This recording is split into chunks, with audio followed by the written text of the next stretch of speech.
എല്ലാവർക്കും സുഖമല്ലേ? ഇന്ന് വ്യത്യസ്തമായ ഒരു കലാരൂപമാണ് ഇവിടെ അരങ്ങേറാൻ പോകുന്നത്. എൻ്റെ ഗെറ്റ് റെഡി വിത്ത് മീ എൻ്റെ ലാക്ടോ കലാമി ഓയിലി സ്കിന്നിന് വേണ്ടിയിട്ടുള്ള സ്പെഷ്യൽ ആയിട്ടുള്ള ലാക്ടോ കലാമിനാണ് ഞാൻ യൂസ് ചെയ്യുന്നത്. കാരണം എൻ്റെ സ്കിന്ന് ഭയങ്കര എക്സ്ട്രീം ഓയിലിയാണ്.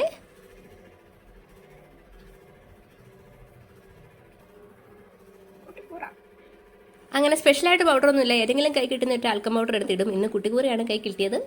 അത് കഴിഞ്ഞാൽ എൻ്റെ മേക്കപ്പിലേക്ക് കിടക്കുകയാണ്. ഈ കാണുന്നതാണ് എൻ്റെ മേക്കപ്പ് ബോക്സ്. എല്ലാം കൂടെ വാരി കൂട്ടിയിട്ടേക്കുന്ന ഒരു ബോക്സ്. ഫസ്റ്റ് തന്നെ ഐടെക്സിൻ്റെ കാജൽ പെൻസിലാട്ടോ എടുത്തേക്കുന്നത്. പിന്നെ എനിക്ക് ഇത് ഒത്തിരി നേരം നിൽക്കുകയൊന്നുമില്ല, കുറച്ച് നേരം കഴിയുമ്പോഴത്തേക്ക് കടലിങ്ങനെ പരക്കാൻ വേണ്ടി തുടങ്ങും.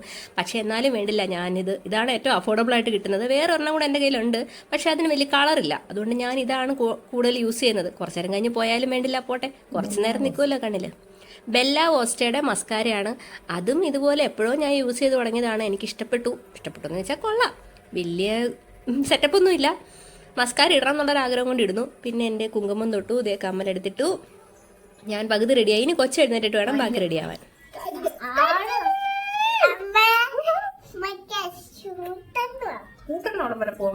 കൊച്ചിനെ എഴുന്നേപ്പിച്ച് കുളിപ്പിച്ച് റെഡിയാക്കി എന്നിട്ട് അവർക്ക് മാലയൊക്കെ ഇട്ട് കൊടുത്ത് സെറ്റ് ആക്കുവാണേ.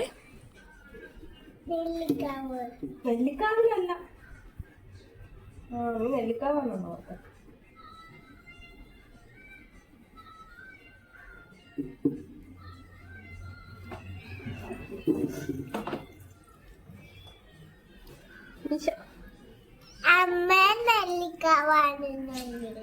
ഞാൻ പറഞ്ഞില്ല അന്നപൂർണേശ്വരി അവളെ റെഡിയാക്കി കഴിഞ്ഞു. അവള് വേറെ മേക്കപ്പ് ഒന്നും ചെയ്യില്ല, പൊട്ട് പോലും തൊടൂല. അതുകൊണ്ട് ഞാൻ ബാക്കി അവളുടെയും കൂടെ പൊട്ട് ഞാൻ തൊടാൻ തീരുമാനിച്ചിട്ട് ഞാൻ ആദ്യം ലിപ് ബാം ഒക്കെ ഇട്ട് ലിപ്സ്റ്റിക് ഇട്ട് റെഡി ആവുകയാണ്. ഞാൻ നേരത്തെ കാണിച്ചിട്ടുള്ള ഒരു ലിപ്സ്റ്റിക്കാണിത്. സെൻസേഷനിലെ മെബിലിൻ സെൻസേഷനിലെ ലിപ്സ്റ്റിക്കാണ്. പിന്നെ ഇതിൻ്റെ മുകളിൽ ഒരു കോട്ടിങ്ങും കൂടെ ചെയ്തിട്ടാണ് ഞാൻ റെഡിയാക്കുന്നത്. എനിക്ക് ഇഷ്ടപ്പെട്ടൊരു കളർ സെറ്റ് ചെയ്തെടുക്കുന്നത്.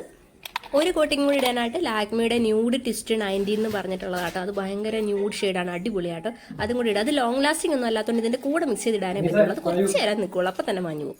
പിന്നെ മുടിയൊക്കെ ചീക്കി റെഡിയാക്കി ഒരു ക്ലിപ്പും കൂടെ കുത്തി. കാരണം ഇങ്ങനെ അഴിച്ചിട്ടുണ്ട്, അമ്പലത്തിൽ പോകാൻ കൊള്ളില്ലല്ലോ എന്ന് ഓർത്തിട്ട് 2 സൈഡ് ക്ലിപ്പൊക്കെ കുത്തി. ഇതാണ് ഞങ്ങളുടെ അന്നപൂർണേശ്വരി അമ്പലം. തൊടുപുഴ ടൗണിന് നടുക്കായിട്ടുള്ള ഒരു അമ്പലമാണ്. അപ്പോൾ അതേ ഒരുങ്ങി കെട്ടിപ്പോയത് ഈ ധ്വനിക്കുട്ടിയുടെ ചോറൂണിനാണ്. ഇവക്ക് അന്നപൂർണേശ്വരി അമ്പലത്തിൽ ചോറ് കൊടുക്കാൻ നേർന്നിട്ടുണ്ടായിരുന്നു. അപ്പോൾ ചോറ് കൊടുക്കാനായിട്ട് ധ്വനിക്കുട്ടിയും ധ്വനിക്കുട്ടിയുടെ അച്ഛൻ അബി കൊച്ചനും അമ്മുച്ചിറ്റയും എല്ലാവരും വന്നിട്ടുണ്ടായിരുന്നു. ചോറിനായിട്ട് ചോറ്, തൈര്, പായസം, പുളി, ഉപ്പ്, ഇത്ര സാധനം വെച്ചിട്ട് നമ്മൾ ജസ്റ്റ് ഒന്ന് പൊടിക്ക് തൊട്ട് വായിൽ വെച്ച് കൊടുത്താൽ മതി. അറിയില്ലാത്തവർക്കായിട്ട് ജസ്റ്റ് പറഞ്ഞു എന്നേ ഉള്ളൂ കേട്ടോ. അങ്ങനെ അത് തൊട്ട് വായി വെച്ച് കൊടുക്കണം. പെൺപിള്ളേർക്ക് 6 മാസത്തിലാണ് ഞങ്ങളുടെ ഇവിടെയൊക്കെ ചെയ്യുന്നത്, ആൺപിള്ളേർക്ക് 5 മാസത്തിൽ. അതെന്താണോ അങ്ങനെയെന്ന് എനിക്കറിയാൻ മേല. ഫുഡ് കഴിക്കുന്ന കാര്യത്തിൽ ഈ 5 മാസം 6 മാസം വ്യത്യാസം എന്തിനാണെന്ന് എനിക്ക് ഇതുവരെ മനസ്സിലായിട്ടില്ല. എന്തെങ്കിലും ആവട്ടെ.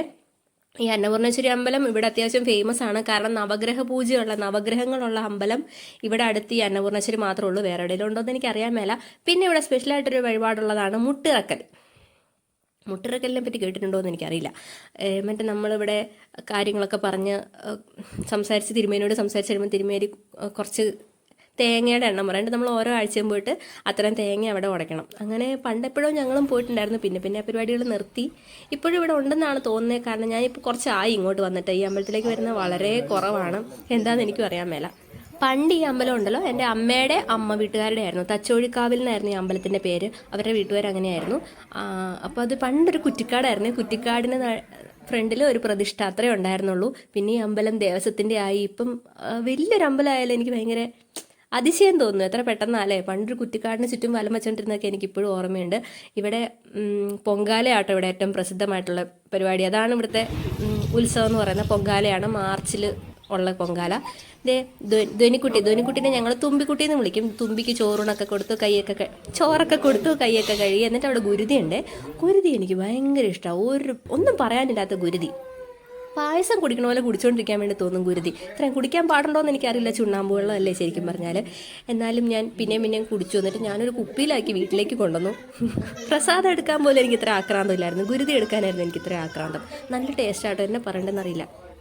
അത് കഴിഞ്ഞ് അടുത്ത് തൊടുപുഴ ശ്രീകൃഷ്ണസ്വാമി ക്ഷേത്രത്തിലും കൂടെ പോകാനുണ്ടായിരുന്നു മറ്റേ ധ്വനിക്കുട്ടിക്ക്. പക്ഷേ അവിടുത്തെ വീഡിയോ ഒന്നും ഞാൻ എടുത്തില്ല. അവിടെ ഇച്ചിരി സ്ട്രിക്റ്റ് ആണ്, ക്യാമറ ഒന്നും ഒട്ടും അലൗഡല്ല. അവിടെ നല്ല തിരക്കായിരുന്നു. ഇന്ന് വ്യാഴാഴ്ച ആയിട്ട് നല്ല തിരക്കായിരുന്നു. അതുകൊണ്ട് ഞാൻ ഒട്ടും വീഡിയോ എടുത്തില്ല. പിന്നെ ചേട്ടന് ഇച്ചിരി തിരക്കിട്ട് പരിപാടികളുണ്ടായിരുന്നു. അതുകൊണ്ട് ഞങ്ങൾ വേഗം കയറി ഒന്ന് വലം വെച്ചിട്ട് ഇറങ്ങി പോവുക ചെയ്തത്. ഒത്തിരി സമയം കിട്ടിയില്ല.